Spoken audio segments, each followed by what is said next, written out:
Saya Syafana Alika Santoso akan menemani Anda beberapa menit ke depan dalam acara Sekilas Info.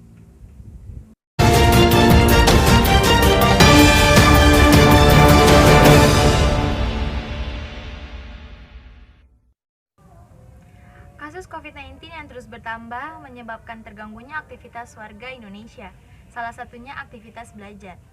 Biasanya para pelajar akan bangun pagi dan berangkat pagi untuk menuntut ilmu dalam satu ruangan. Namun sekarang berbeda. Para pelajar akan belajar di rumahnya masing-masing dan tentu ini menyebabkan kejenuhan baik dari pelajar maupun para gurunya. Lalu, apakah belajar dan mengajar di rumah tindakan yang efektif?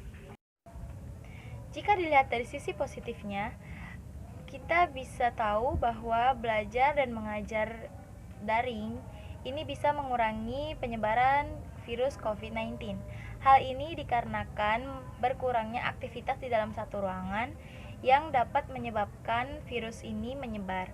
Lalu, dampak positif selanjutnya yaitu kita bisa mempelajari pentingnya teknologi.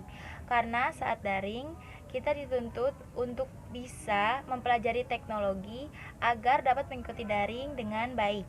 Selanjutnya, waktu yang fleksibel. Kita bisa mempelajari materi kapan saja, lalu kita bisa lebih kreatif dalam mengerjakan tugas. Karena saat daring seperti ini, kita diharuskan untuk memiliki pemikiran yang inovatif dan kreatif. Dan yang terakhir, banyak waktu bersama keluarga. Karena kita menjalani isolasi mandiri, yang otomatis kita akan mempunyai banyak waktu untuk bersama keluarga di dalam rumah.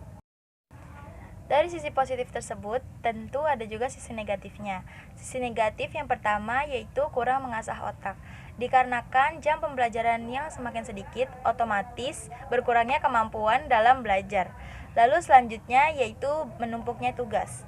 Karena saat pandemi, jam belajar berkurang, maka biasanya para guru memberikan tugas kepada para muridnya. Biasanya bisa 3-4 tugas bahkan lebih yang diberikan dengan variasi tugas yang berbeda-beda. Lalu selanjutnya yaitu merasa kesepian, bosan, dan tertekan. Karena banyaknya tugas dan selalu belajar di rumah, ini mengakibatkan para murid merasakan ketidakstabilan mental yang menyebabkan adanya rasa kesepian, tertekan, dan bosan. Selanjutnya yaitu mudah tersulut emosi. Karena ketidakstabilan mental tersebut dan rasa jenuh saat belajar, maka banyak dari para murid yang mudah tersulut emosinya, sehingga mengakibatkan para murid stres sendiri. Akibat mereka selalu berpikir-pikir mengapa mereka bisa seperti ini. Dan yang terakhir yaitu overthinking. Overthinking adalah istilah bagi sebagian orang atau bagi seseorang yang mempunyai pikiran secara berlebihan. Entah apa yang menyebabkan pikiran-pikiran tersebut ada, namun bisa saja ada hal kecil yang dipikirkan namun terlalu dibesar-besarkan.